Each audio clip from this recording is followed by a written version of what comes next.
G'day campers and welcome to another Thursday Night Live. Tonight I've got with me at the moment Melaine Yeoh and Rose Davidson. Melaine Yeoh is from Sydney Remedial Massage Clinic and is a kinesiologist and started out as a spinal cord researcher. We'll find out later when she met Superman. We've got Rose Davidson, which I don't want to get this wrong because she's a very important person to me, because everything's about me. So Rose has many passions. However, what is particularly near and dear to her is the awareness of domestic violence and against women, men, and children. She's co-founder and president of Healing Through Love, an awareness initiative started in Adelaide and is now in Hobart. And I'm hoping a few people in Hobart get around you, see this tonight and get around you because it will be helpful. So Healing Through Love does an annual Pamper Day event for domestic and family violence survivors. I'll get it all out in a minute. So thank you very much. Tonight's conversation is on mental health, and I'm really looking forward to getting into it. It's a topic that's right on scale right now, and Adam will be joining us shortly. And Adam's over in the UK. He's having a couple of technical difficulties, and that's the best thing about this. You know, it's life at the minute. We're all having technical difficulties. We're all having different things in life.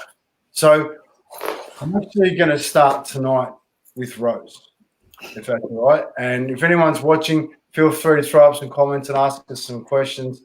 But the reason why I'm going to start with you tonight, Rose, is because just quickly we had a chat off air, and you mentioned your current situation. And mental health affects everybody, not just the person who has the opportunity. So if it's all right with Rose, if you'd like to share with us your current situation. And Yeah, my mum has frontotemporal dementia. She was diagnosed early this year, although she's probably been suffering from it for quite a long time. And it sort of came to the fore in July last year after my stepfather's memorial.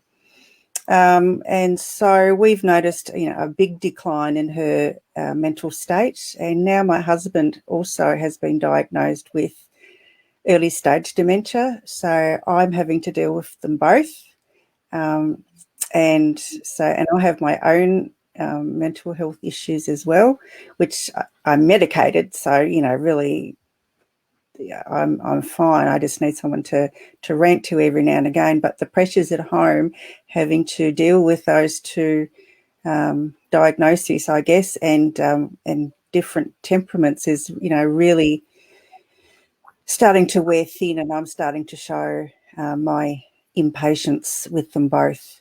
And it's not good. It's not good for me. It's not good for them, especially my mum, because she doesn't understand. And my husband is very forgetful. And so if I tell him something, within 5 minutes he's forgotten it. And and I get impatient because he's forgotten something, and I'm busy trying to run my business and do all the other things that I'm doing outside of my business. And and I just get impatient. And it's really awful. It's awful for all of us. And it's just awful. I can't explain it anymore. It's very challenging for me, having to deal with them both. Yeah.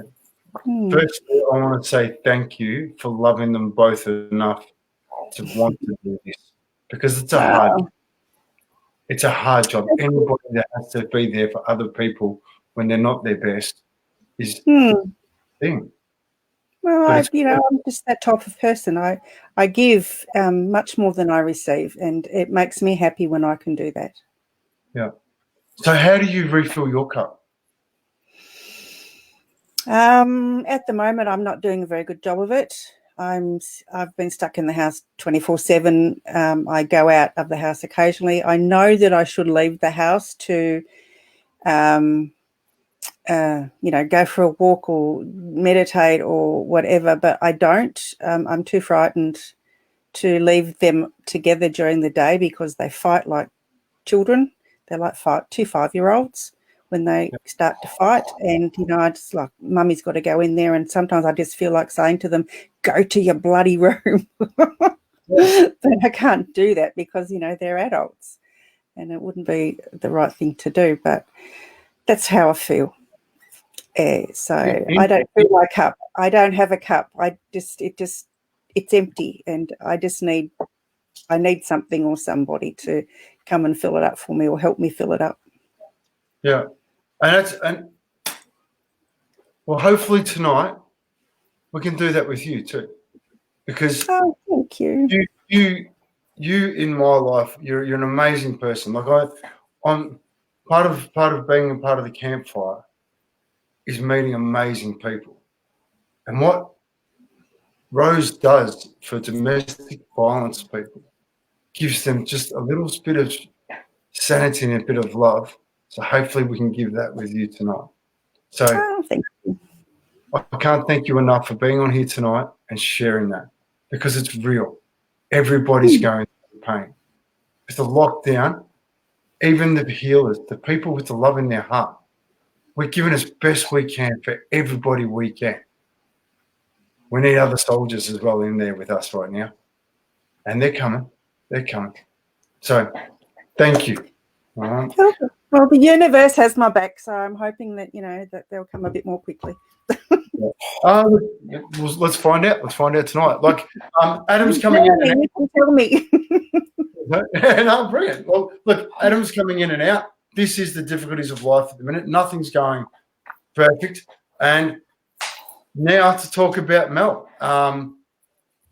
Keep in mind, guys, these are people that work through all of their bits and pieces in life. We work through our emotions, we own them, and we really work hard to try and improve ourselves. That's why we're part of the Campfire Project, because it's just amazing people. So, Mel, if it's all right with you, and I haven't even asked off air, are you okay to share your story with what's going on at the minute? Yeah, of course. So I run a remedial massage clinic in Sydney CBD. I've had my business for 11 years. I do kinesiology as well. We have a team of 7 within the clinic, all remedial massage and myotherapist.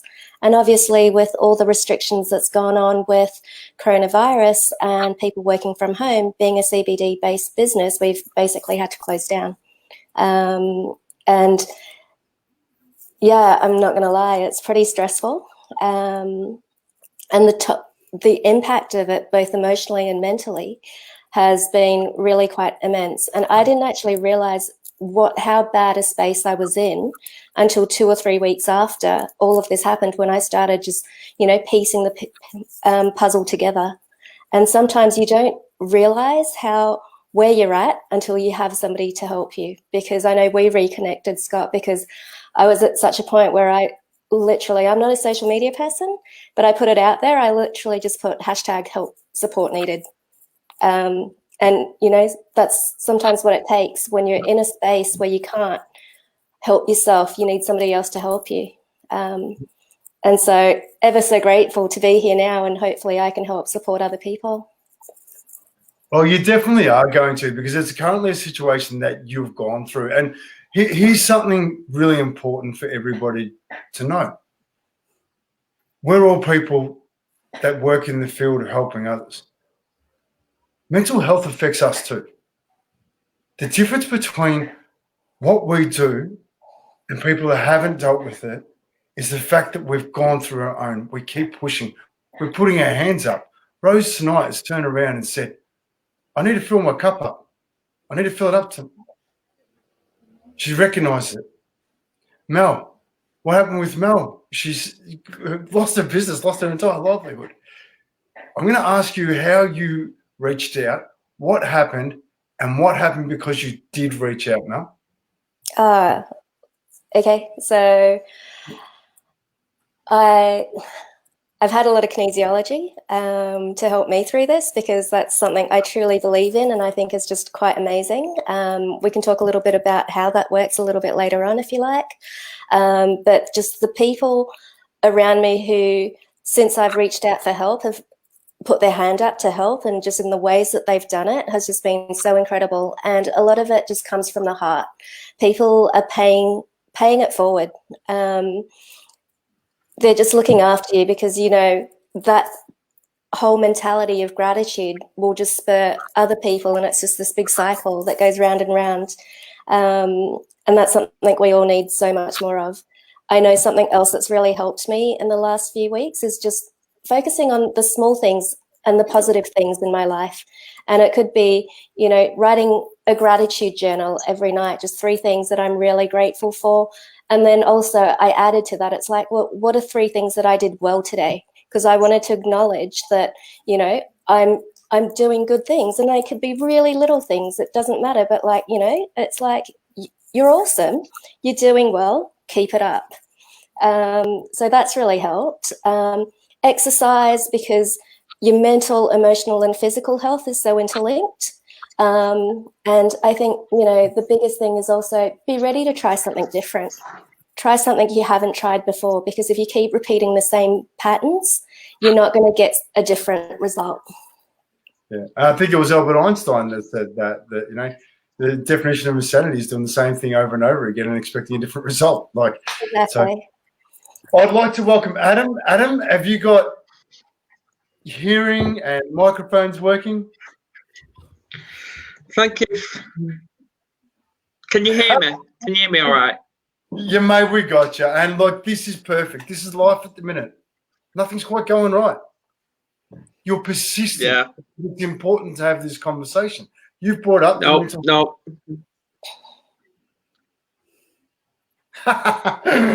Oh, it's brilliant. I love it. Yeah, I did. Yeah. We'll see how we go, Adam. We'll see how we go. So at the moment, we're currently talking about Mel and Rose's situation, and I'm really looking forward to getting into yours, Adam. And if anyone's got any questions outside watching, please feel free to ask. Are you okay, Adam? Can you hear us okay? He's gone again. I can hear you loud and clear. Can you hear me? Yes, we can. Thank you. Just I a bit haven't. You can hear me? You can hear we me? can, mate. We can. That's okay. That's okay. Adam, what we might do is we might remove There's technology. Yeah, it's okay. So just go and check your internet. Take it off. That will remove you from the stream. Maybe go over to your phone and see how that goes.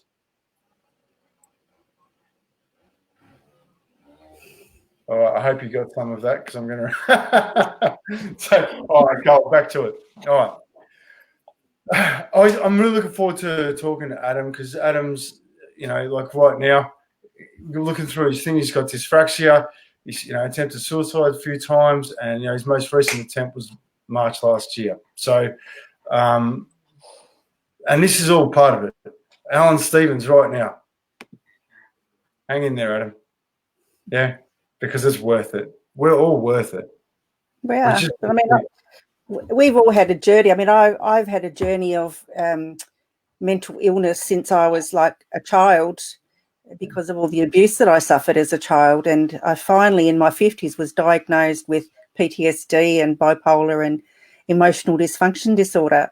But it took, you know, that long to be diagnosed correctly and get the right medication to get me on track. Because, you know, I used to do a lot of self-harm. I've tried suicide a couple of times, and the last time was almost successful.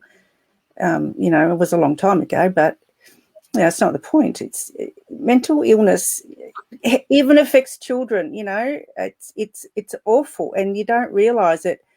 And doctors, well, in my day, doctors didn't recognise it, and you know, they just say that, you know, you were being mischievous or just being a brat, or you know, and they never investigate the reasons why you were like you were. And even now, a lot of kids are diagnosed with ADHD, and I think a lot of them are just they have other issues. I think there's more going on in their brains than, you know, someone saying that they're naughty or they've got ADHD. I think that's too much of a common diagnosis for children who are a little bit more active than others. And you know, they put them on retinol and all sorts of horrible drugs that just wreck their brains. And, I think, they just need to be, it's frustrating for me because I have a nephew that's been diagnosed with ADHD when in fact I think he's got autism, but the person who's looking after him won't have a bar of it. And, he displays autistic behaviours rather than the ADHD. He might have a little bit of ADHD, but I think his medication is not helping him at all. And I just get really cross when medicals and psychologists, think that, they know best rather than, doing the proper testing. Sorry, I'm having a rant. No, good, bring it on, because it's topical, right? Because I know it's so relevant. Yeah, very much so. So, good. Adam, you can hear all right? I can hear loud and clear. And we can hear you. Bring it. So, but this is part of it, right? This is part of the mental health process. I'm convinced of it. It's not working. Inside your head, Adam, inside your head is going, shit, I'm not getting this right. Shit, how do I get this right? Shit, where's it going? You're persisting. Yeah. You keep going. I'm proud of you for that, mate, because this is sometimes fearful, sitting around and talking about some beautiful things. And if it's okay with you, Adam, I'm going to come back to you in a minute because I want to talk about what Rose just talked about, because, ADHD, I'm a bit the same. Like if I had been a kid now, I would have well and truly been diagnosed with ADHD and I would have been numbed. And we're not taking the time to get to know people. We're not taking the time to actually fully understand bits and pieces. And somebody who's we're labelled. We're given labels. I so hate labels. I think they're horrible. Yeah. As humans, we're more alike than we are different. It's just that people have different opportunities to learn, different opportunities to see things. One of my son's good mates at school, right out in the autism scale, and his parents do everything for him to keep him within the community and make sure that he's there. And it's absolutely beautiful. But the length and the effort they have to go to make that happen, it's all worth it. It pays off. It really does. So yeah. So I want to go back to something, Rose, if that's all right, because I'm going to ask you permission to talk about it. I know we're live, and feel free to say no. Your last suicide attempt.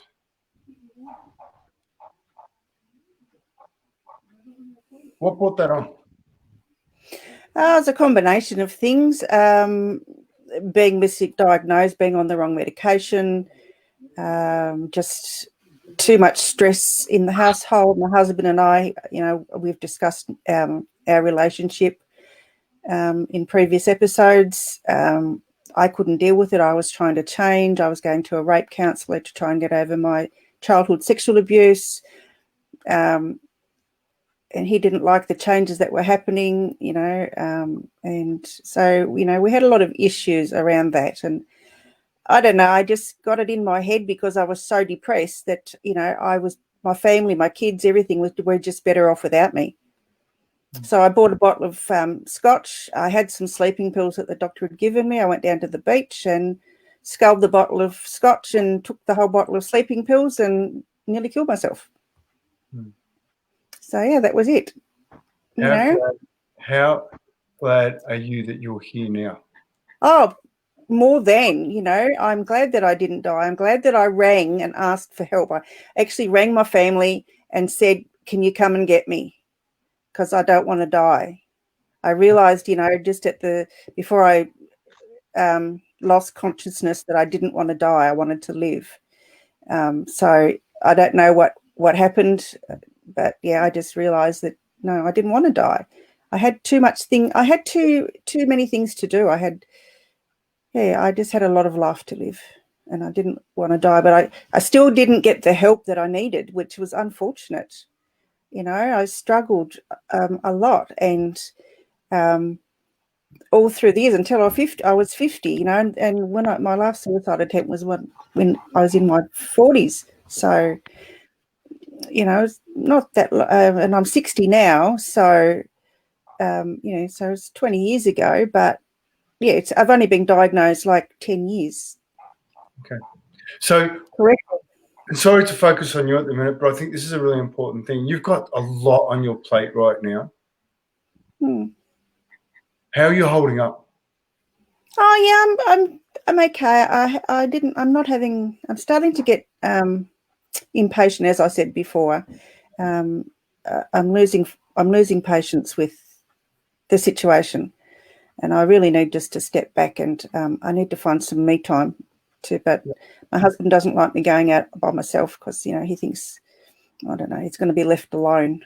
It's like he's like my left appendage. He just hangs on to me like dear life, and I feel smothered sometimes. And and then I've got my mum, who she just needs me anyway because some days she's fine. Most days though she's just not fine. And we had a really bad episode a couple of days ago where I almost had her committed because she was just wasn't in a good place. So what's the difference now to you 20 years ago? What's changed that you're not thinking about suicide? You're thinking about, I actually need some air. I actually need that, and you know that. What's the difference in your mindset? How did you get from that mindset to this mindset? To sit here and say, I need help with that. Strong. I've always had a strong. I'm stubborn. I'm very stubborn, and I just decided that I wasn't going to feel sorry for myself. There was no point. Life happens for you, not to you. So I guess I just decided that somewhere, and I've had, I don't know, maybe I've had some counselling. I don't know. People have talked to me and mentored me along the way, and not professional people, just friends. And just help me to see that I'm a worthwhile person. I have a good heart. I'm smart. I'm more than smart. I'm intelligent. I'll just say that because I can. And you can say that. Yeah, of course I can. And I do good at my work. I care for people. I have a big heart. I just did a big Gallup poll thingy today, an assessment, and my God, it is so me. I couldn't believe it because I've got this boot camp on the weekend, and you had to do this questionnaire, and it is so me. Oh my God, I couldn't believe how accurate it was. It's creepy. So yeah. Well, you're doing something for you too, which is a good thing. So we're going to get. Yeah, enough about me. Come on, we got. No, I'm going to go around.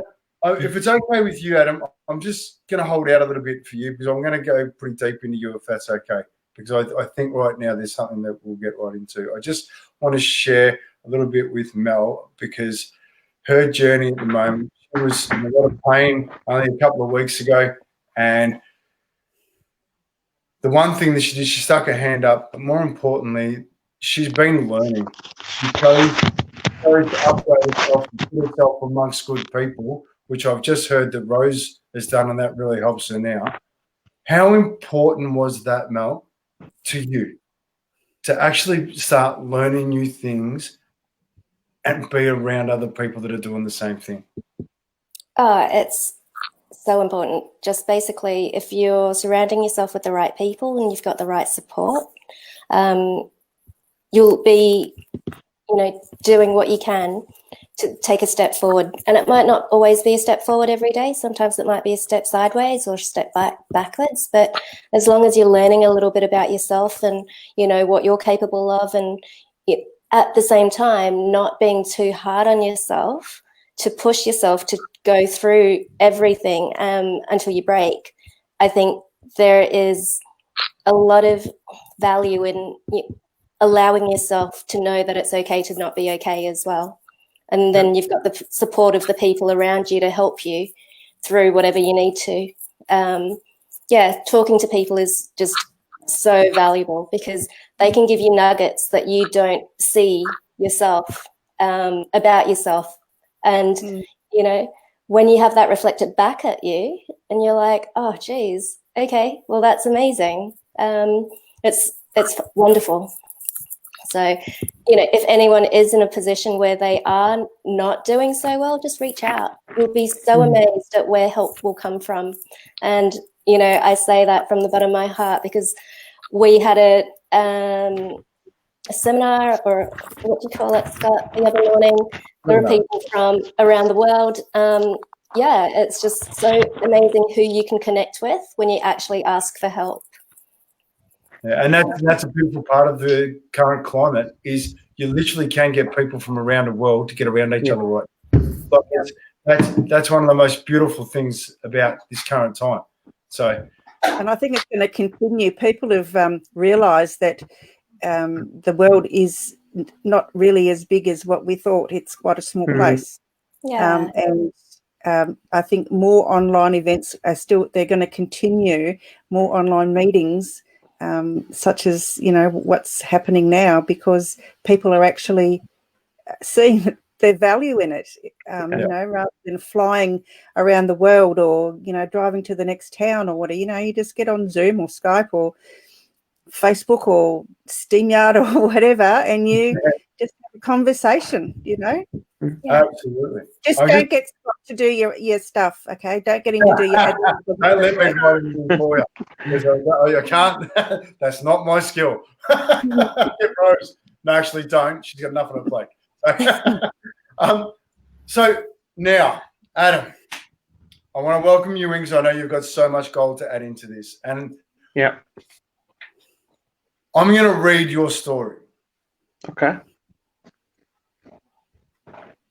Because I'm proud of you. Thank you. Adam's a father to 3 beautiful children. 2 of them having autism, and he lives with dysprexia. Yeah. He suffered with traumatic abuse growing up for 16 years of his life. My daily routine was getting beaten and bullied at home, then go to school and receive the same treatment, all down to my dysprexia. To the point where I self-harmed and attempted suicide several times. The most recent time was in March last year. Yeah. You attempted to drown yourself, but with the power of God, He lifted you out of the water by saying the word enough. Yeah. And He gave you a message that you needed to go and help people who wanted to end their lives. So you became a mental health first aid officer. That's right. Yeah. And ever since that anxiety attack, you've helped over 20 people and, in fact, saved them. So I describe my attempt as the successful failure. Yeah.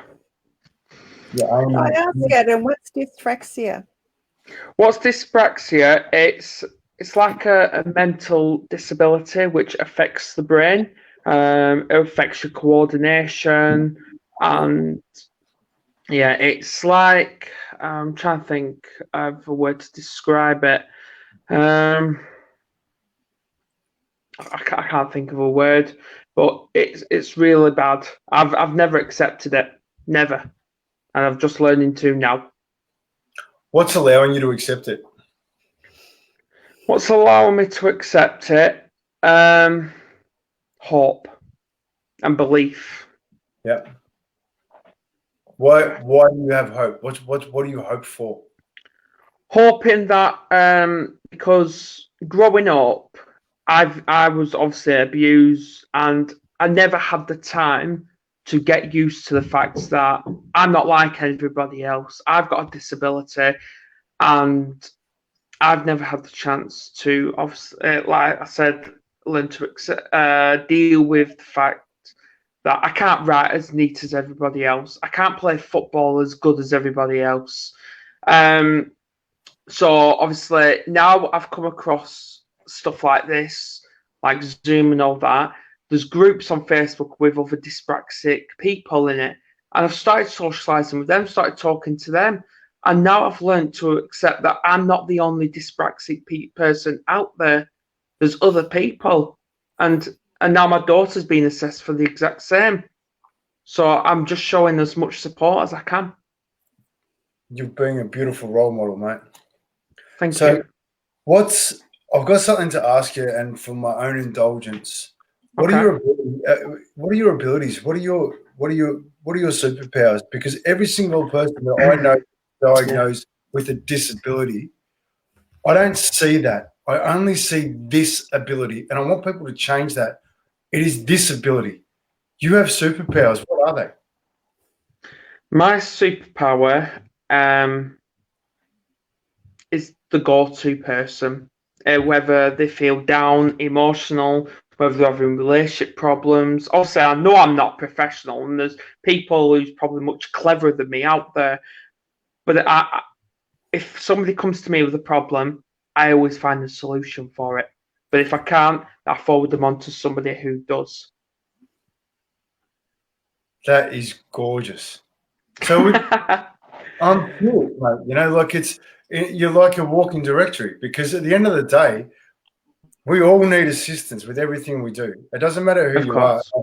I was having a conversation today with somebody that it's a beautiful conversation, and the importance of encouragement, you know, and it's, you never know what someone's going through. And if you can just give that little smile, that little bit of encouragement, it can make a massive difference to the world. Yeah, you can. Definitely. If you smile at a stranger, it can make their day. You know, you just have to smile at Yeah. a stranger. I mean, sometimes, you know, they might, depends on the stranger, of course, you know, if they take it to some other degree. But as a normal, you know, set of circumstances, if you see someone on the street that's looking a bit sad or whatever, give them a smile. Do you know, it can't hurt. A smile costs you nothing. Smile at them. I've often commented somebody, like men if I get in the lift on their aftershave and how nice it smells, or if I see a woman whose hair I really like, I say, you know, I compliment her on her hair. It makes them feel good. You know, honestly, it costs nothing to be nice to somebody. It just, all it costs is a bit of air from your lungs. How do you feel when you say that to somebody? Sorry? Makes me feel good. Yeah, I feel excellent. You know, makes me feel good. So it's got to make them feel good. You know, the happiness has got to come sparkling out somewhere. I mean, I'm being told I'm a bit of a unicorn, so you know, let the little fairy dust go everywhere. So yeah, and I like to sprinkle fairy dust on people. It's great. Yeah. One of the techniques I've got is, like, my 8-year-old autistic son. I got him to write on a piece of paper the word disability, and then I asked him, what other words can you make out of that word? He was saying don't know. So I got hold of the pen. He gave me the pen, and I said, the biggest word you can think of is cross out the DIS, and then there's another word right there. It is ability, and I just love hearing that, because in my life I'm so lucky, and I know we're talking about mental health, but we're sort of going a little bit sideways, which is great because that's life. That's what happens. I was lucky enough to go to the Nepean School, and the Nepean School is a school that has kids with all different abilities, and we went there. I was trying to fundraise some money for them, and just anyway, XYZ. Couldn't quite get that across the board. We'll work on that in the future. But I was in there and trying to get some research for myself. And there's this young girl, 14 years old. I'm not quite sure what I know what her superpower is, but I don't know why she was at the band school. But she's learning the Big Back Mutton, and she has to communicate via button, because she's not non-verbal, doesn't have great control of her motor skills. Cool. I'll grab one of you for that. Anyway, we're sitting there and we started talking, smiling, beautiful big smile. And she shared, I said, talking about music because they're doing a production the next day. So who's your favourite band? 1D. She goes, yeah. I said, is it Niall? It's the only person I knew. Big smile on her face. And for the next 5 minutes, we went through the book, and she asked me to come to the concert the next day. I got there, and as I got there, I was already going, trying to settle into my day, and I've walked in, and was a part of the most humbling and beautiful thing I've ever seen. All these kids with different abilities, they walk past each other, touch them, let them know they're on. Some of them not singing, some singing, some. And my God, it was humbling. I had all these teachers that were there supporting them,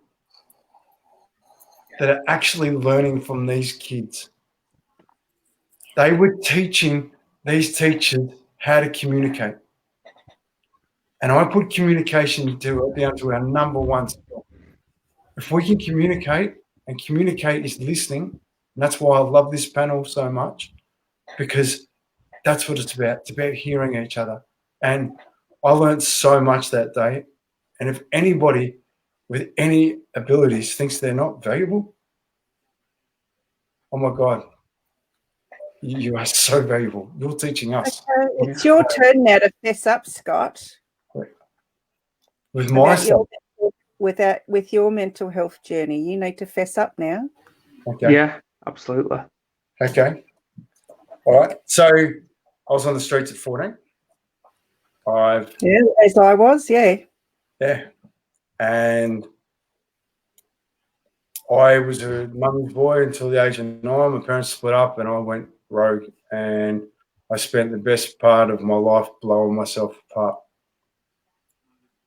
I'm ex-London party boy, came back here, knocked around with a lot of different heavy people, and the birth of my son was painful as it was. I lost my business. I was thrown out of hospital the day I got to see him delivery, and they threw me out of hospital with my wife from another country, who's from Slovakia, with no family here, and my son in hospital. When I never wanted to be a father. I was too scared I was going to mess it up. And I failed at the first hurdle. Not only did I fail her, I failed my wife. And that took me years to get over. You feel it, it burns. Now look behind me right now, and I've got all the people in my life that are my mentors, and I keep them here.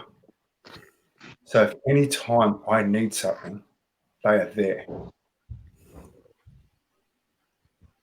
People in your life are so important. Every single person is important.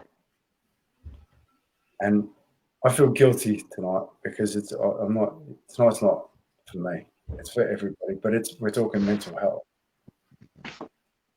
We all have it. Yeah. The difference between us is the fact that we now accept it and we do this. We put our hand up. And that's all. We have a comment here, Scott, from a Facebook user. No name. Scott, your transformation has been incredible. As someone who has known you pretty much your whole life, I can tell how proud I am of the man you have become. Heart. So that's pretty powerful words. It is. So you're worth it. You're worth every energy, every ounce of energy that, we're all projecting towards you tonight, Scott Carson. Thank you. It's taken me a long time to be able to say thank you. And that's one of the hardest things I've ever had to do. Saying thank you costs nothing. No, it doesn't. It costs nothing. It's 2 words. It costs you nothing. It's showing gratitude. Gratitude is one of the most powerful emotions. Yeah. And so I want to go into gratitude. I'm sorry. And thank you for opening me up, Rose. It's gratitude. And I want to hear from Adam on this, because right now I've been able to share a bit with Rose and Mel. How much is gratitude a part of your life now? A lot. Yeah. Well, I've just got this picture of this quote in my head, which actually I look at it good 30 times every single day, and I now spread that message across everybody. And it's basically stating, if I can survive the war, with the battle with myself, I can survive anything.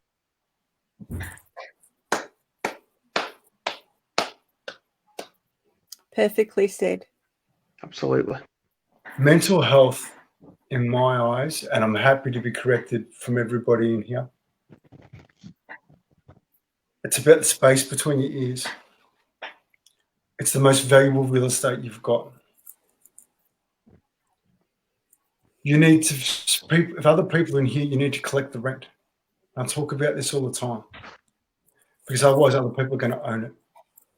If you don't own this, that's where it's at. The most beautiful part, this Campfire Project, like I don't know any other place I've ever been to where they have conversations like this, where people are owning their attempt at suicide. They're owning that their business is on its knees and they don't know what to do about it. They're owning the fact that they're at home. Their husband and their mum are just, you love them, but they're killing us. You've got kids that have got different opportunities. And now that we're all a part of this community, how much are each of us growing? Each of us. Yeah, thanks, Alan. I know you're watching.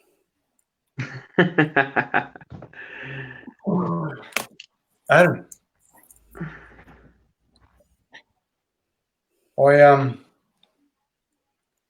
sorry, this is heavy tonight, and I'm glad it is because it's just showing the fact that it's all real and all raw, you know. Yeah. What's your biggest challenge right now? My biggest challenge, dealing with lockdown. Yep. That's my biggest challenge because I know I'm only a first aid and I'm not really that much of a professional, but all the time, because I don't like ignoring people. I really do not like it. But when somebody approaches me, they need help, whether they're having an anxiety attack, whether they're suffering with domestic violence, or when they're ready to jump off a cliff, I'm there. I will go out my profession and I will help them massively. Like just 3 weeks ago, obviously I was having some self-care myself, and I chose to help others, like this mother and her 15-year-old daughter, because they were ready to jump off the cliff to their death. And I was speaking to them for about a good hour and a half.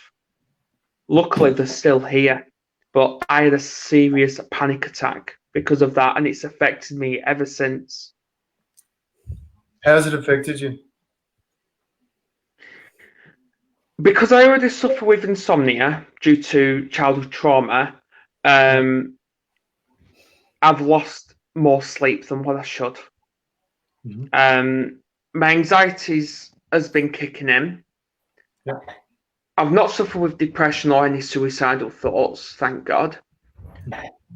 But it's given me a bit of a reality check to realise this is the path I want to go down. I want to become a public speaker, and I want to help people. So this is raw. This is the path. I've got to prepare for the unexpected here. And if this is what I've got to do day in, day out, by God, I'll do it. Why don't you become a counsellor? I've been thinking that. Like, at the minute, I'm just currently studying my level 2 award in mental health. But I've already done half the course at the minute, which obviously I've passed so far. So it's just the first, the refreshing the first aid bit. Then obviously I've passed the full qualification. But then obviously I will be pursuing to do level 3, then so on. But yeah, people has asked me to become a mental health counsellor, and it has crossed my mind. But because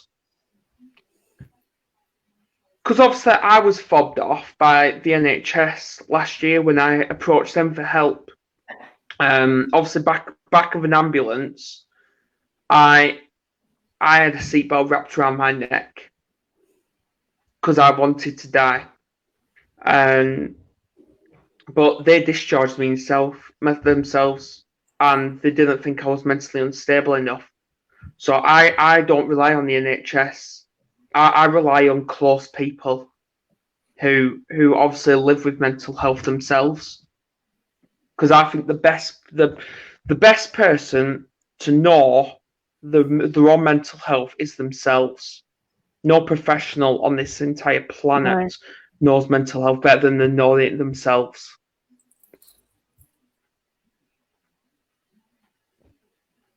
I agree completely with you, mate.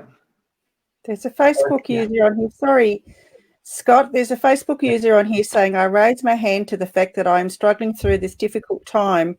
Most people have been in lockdown for approximately 4 weeks, but I have been, in lockdown since 28th of January, which is a bloody long time. It's like 3 months. Yeah. I It'd be nice to know who that Facebook user's name is. We could reach out to them. Okay, I'm just going to, because the StreamYard, I'm just going to flick over on Facebook. So I was actually trying to do a sec. If I can work out. Okay. I've actually got a response for that comment. Yeah. And it goes back to, because I've started watching on YouTube inspirational quotes or speeches. And obviously there was a celebrity called Dwayne Johnson, and he came out, he actually inspired me with what he said. If you've got your back against the wall, whether it's from bullying or mental health, whatever, you can only go one way, and that's taking that first step in front of yourself. Yeah. That man is amazing, actually. Dwayne Johnson, I have a lot of time for him. I'm gonna jump on Absolutely, yeah. We'll jump over to Mel for a sec, because Mel's met Superman. Christopher Reeve, right? So Have you, darling? Yeah. How exciting. Yeah, it was a very long time ago. I was working in spinal cord injury research, and the grant that I was on was sponsored by the Christopher Reeve Paralysis Foundation. And, if you're talking about mental health, can you imagine what that man would have had to go through from being sorry. It's all right, it's me. Yeah. Okay. From, being such a well-known person to going through such an experience where you've become a paraplegic. Like, how do you deal with something like that? Yeah. So, the strength of somebody and the support that he would have had around him made him so determined to try and find a cure for spinal injury. Like, that was what he was focused on. It's just amazing. So what have you done since meeting him? What inspired you to really want to do? Well, when I was working in science, I decided that it really wasn't my passion. I knew I wanted to help people and work with people, and so I studied remedial massage as a night course, and I realized how much touch and just physical touch is important for people. So many of my clients would come in physical pain, but yet the underlying reason for a lot of that is mental and emotional. And putting that triangle together and, building that bigger picture for the person is really important, because sometimes people don't understand and they think, it's just stress from work, or it's just a bad posture. But if you're coming in for a recurring injury that's not getting better, you've got to look at what else is around that's causing this. And the great thing about kinesiology is we actually look at what's going on in the energetic system of a person as well. So if you're not supported energetically, if there's like holes in your energy net, you're not going to be able to be supported physically, mentally, or emotionally. And just recognizing that there is an interconnectedness within all of that is really important. So even something as simple as, if you're feeling really down, stand up straight and put a smile on your face. It's going to cause your brain to produce feel-good hormones that serotonin, serotonin, dopamine. It can change your physiology, and how interlinked all of that is really important. Yeah, I don't. If it's okay, Mel, I'm actually going to throw you into the deep end, probably more than I always do. I can't see this person. I don't know who it is because we actually need to give StreamYard permission. I'll get better. I might even find another format of StreamYard. You need to know this is fine. You just need to find the link. There is a link that you can share on the stream or in the comment somewhere, but they can click on it. I'll get that comment. Mel, I'm going to ask you to contact this person or vice versa. We'll be able to find them through Facebook, and I'm going to ask you to give them a kinesiology treatment. Absolutely. Yep. 100%. Okay. Because it's what I'm hearing, and what I'm hearing from Adam. I've heard it from Mel. It's finding that person you connect to. Keep finding, keep looking, keep going. Right now, you're in a hole. Been in lockdown since 28, and you've had enough. Mm-hmm. Won't last forever, though. Soon we'll be out in the normal, but the new normal won't be like it was. It's completely different. Yeah, life will be different when we get out of lockdown. It will not be the same. We cannot go back to the way things were before with all this disconnect between people. We just can't do it. And I think people have come to realise that, their mental health at the moment, they thought they were strong people, but, they're finding that they're not as strong as what they thought. And they are needing this help and they don't know where to go.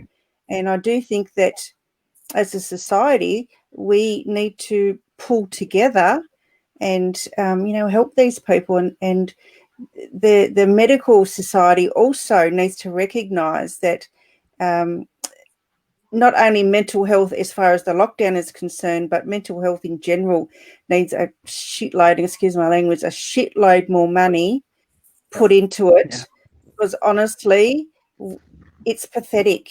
It is really pathetic for mentally ill people to be turned away from hospitals, from care facilities, from whatever facility there is out there for them to go to be turned away because there's not enough beds, there's just not enough money. It is a disgrace. It is an honest to God's disgrace. Yeah. Another rant over. Sorry. And Rose, I think you brought something up earlier that was really important as well. The number of people who are being misdiagnosed. Totally. Yeah, because if we don't have the resources to help these people in the way that they need their help, it's just going to send them down a different trajectory that is not going to be useful. I mean, for me, for instance, I was misdiagnosed for most of my life. I was just told I had severe depression. I wasn't told I had PTSD and all those other things, honestly. Can I ask something, Rose, on that? How many opinions did you get? Because one of my experiences in life is always been to never just get one opinion. Oh no, I had several. Yeah. But that for me is an important process, because anything in life is one person's opinion sound different from somebody else's. Everybody's got different experiences in life. Yeah, but there's 3 months of my life after my children, when my youngest child was born, that I have no memory of whatsoever. I was so severely depressed. All I can remember is my husband bought me a keyboard. I would wake up at I don't know what time of the morning. I'd go down and play the keyboard all day until my husband got home from work, whatever time that was, I have no idea. I don't know who cooked the meals. I don't know who looked after the children. I have no memory. I don't even remember going upstairs to go to bed. Yeah. I just have this mental blank. I just cannot remember 3 months of my whole life. It's quite scary.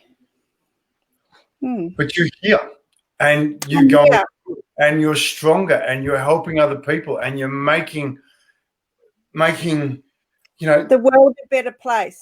Absolutely. And there's something I'm going to talk about right now because That the person who commented about being in lockdown since for Jan 28. Yeah, they're Jenny- back on here. They said Jenny- they'd Yeah, Jenny Gifford. I'm going to get her to share her stories in the next couple of weeks too, because she's amazing. But I want to just jump over a bit because we're all experiencing the mental health issues. We're sharing the fact that we've all got them.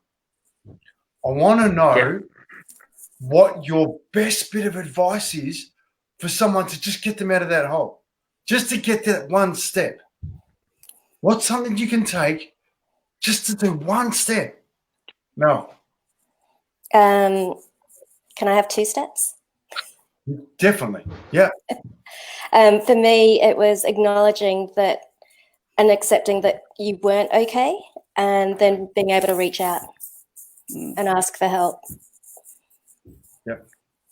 Perfect. Rose. Yeah, I'm the same, but I would just like to put my 2 cents worth in and say that anyone who is suffering through this lockdown with an issue, always reach out for help. It doesn't matter who it is. It could be a friend, could be a family member, a stranger even. It doesn't really matter. Just reach out to somebody and get it off your chest, because keeping it inside and pretending that you're okay when you're not is definitely not a good thing.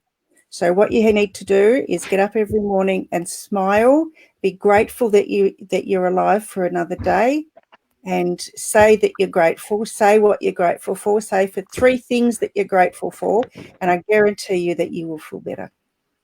Yeah, I'm actually going to share that in a sec. Adam, I've got something gold for that. I've actually got a few myself. One is keep talking. The other is say positive affirmations to yourself. The other is believe in yourself, and the last one is anything is possible if you believe in yourself. Yeah. Absolutely. Beautiful. I'm going to pop up a pretty big statement right now, and I just want us all to read it. And I'm sorry, it cuts everybody off. One thing I found really hard with my own mental health is that I can't talk to my family. My mum just tells me to go for a walk and clear my head, and my father is suffering too. So I don't want it to worry him. I can't get in to see my counsellor because I can only afford to see one who bulk bills, and she's booked out for months in advance. It's hard to look forward when you feel so stuck. I'm going to start on this one and then start watching the campfire. Go through every single campfire conversation. Find something, watch them. Spend time. If you've got time right now, watch those campfire discussions. I listen to so many. At the moment, I haven't got time because I'm a grade 4 teacher and I'm doing bits and pieces. But if you haven't got money at the moment, if you don't know where to go, watch the campfire conversations. Watch all the one-on-ones. There is so much gold in there because quite often it just takes one comment for you to align yourself with that goes, boom, I know that, I can do that. You only need one step. So it's a heavy conversation, but mental health is heavy. Can I say something about that, Scott? Yes, please. Another inspirational quote, a speech I've listened to, it was just the other day, and it actually made me cry hearing it, because I think I can speak for all of us, which says we was taught to always fall back on something in life. Now I've realised I don't want to fall back on anything. I want to actually fall forward. And if I hit something hard, like a barrier, I will find a way to overcome that barrier. Because my only eyes and heart will be on that goal, that aim I want to do. Yeah. Mate, I'm sorry, I've just been distracted by a comment, right? And I'm gutted that I don't know who's on there. Hey guys, if you're commenting, can I just ask a favor? Can you just put your name at the end of it for me so I can? So I really want to address you. I can't thank you enough for commenting, and I don't want to let you down right now because you have the opportunity with 3 amazing people and me to actually get some answers. 4 amazing people. Come on. But it's just really important because, and this is gold, right? A bit of advice I got was to treat yourself like you treat your mate, because the internal dialogue inside you, that's what's killing you. Because it's funny how when you go to a funeral, you know, and everyone's always talking about, you know, you don't ever hear the good stuff.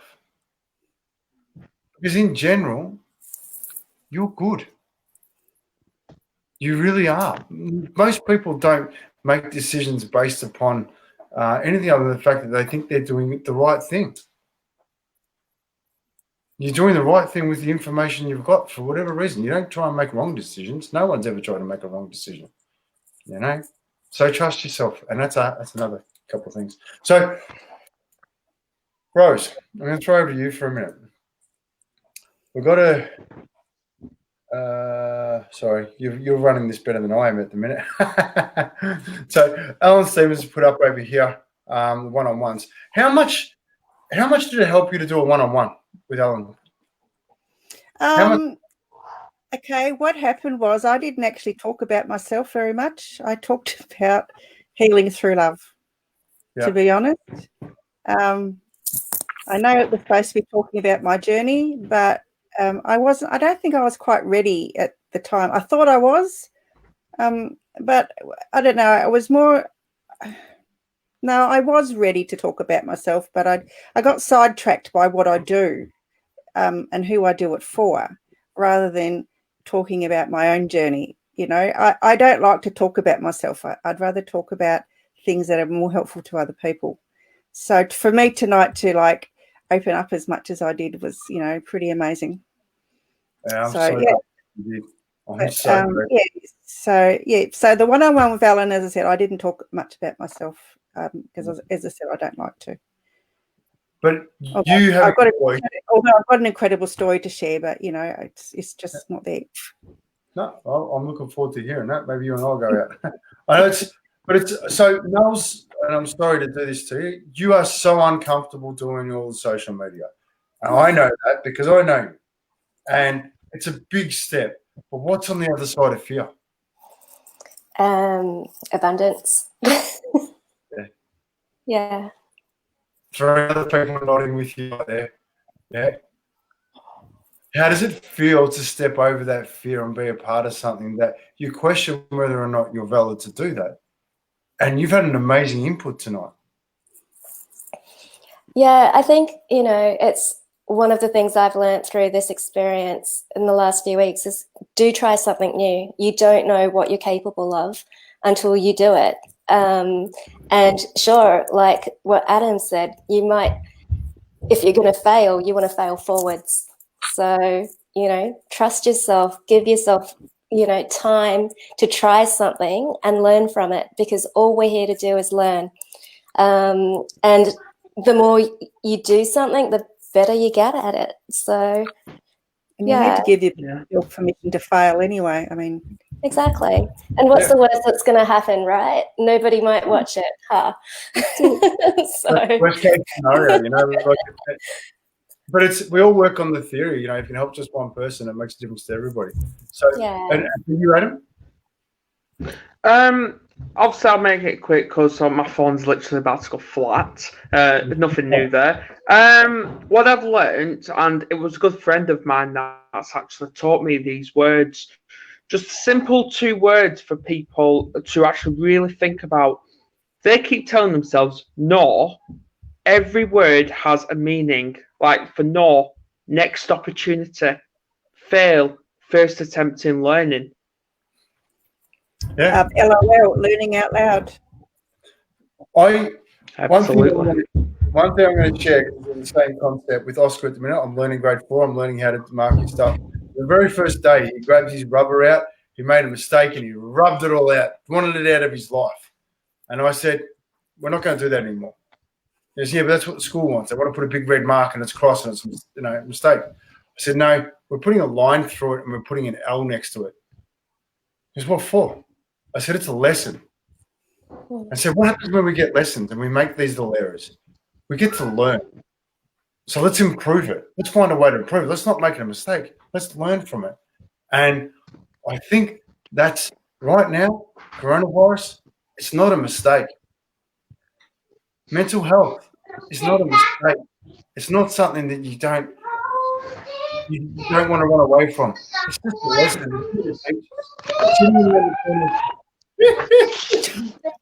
And this is life. Kids everywhere, interruptions. But it's right now, the lessons we're learning. In front of you right here is 4 people that have been through pain, been through a big emotional stuff, and it's actually been the best thing that's happened to us. We've been able to be service to others because we've been through that pain. For me, I'm forever grateful that I have. Yeah, I don't know about you guys. I'm grateful, but I'm very grateful for my journey. Yeah, Adam. Scott. Right. I agree with you. But obviously, we're going to get people who obviously going to tell us, well, these are just words. So they're right. It is just words sometimes because action speaks louder than words. Now, I've just remembered the phrase I thought about, and it took Albert Einstein attempted to invent the light bulb 1,000 times, and he failed 1,000 times. But on the 1,001st, we've now got a light bulb. Yeah. You know, Colonel Sanders was 71 when he finally got KFC up and running. Yeah. So many people knocked him back, right? So, Couldn't do it. Couldn't do it right. Failed business, failed business, failed business, failed business. Up on the wall behind me. Don't give up. If you're hurting right now, don't give up. It's always the last key on the ring that opens the door. Yeah. Always. So I'm just conscious of time because we're going right over. And look, it's, these conversations are real. They're raw. Tonight, every single person on this panel has left their heart and their life on the panel. Thank you so much, Rose, Mel, and Adam, for being a part. Thanks. All right. Cheers. I'm going to, so thank you, everyone. Bit of a rough ending tonight by me. I'm getting better at this, but this is a part of it too. I'm learning. We're all learning. So thanks, guys. Have a great night, and I look forward to seeing everyone next Thursday night. Has anyone got anything last things they want to throw on top of it? No, all good? Yep. No. Cool. Got it. Bed bug spot. Don't bug buzz. I love it. Good night. All right. It's now midday here. Thanks, guys. Have a great night. All right, Bye. Bye.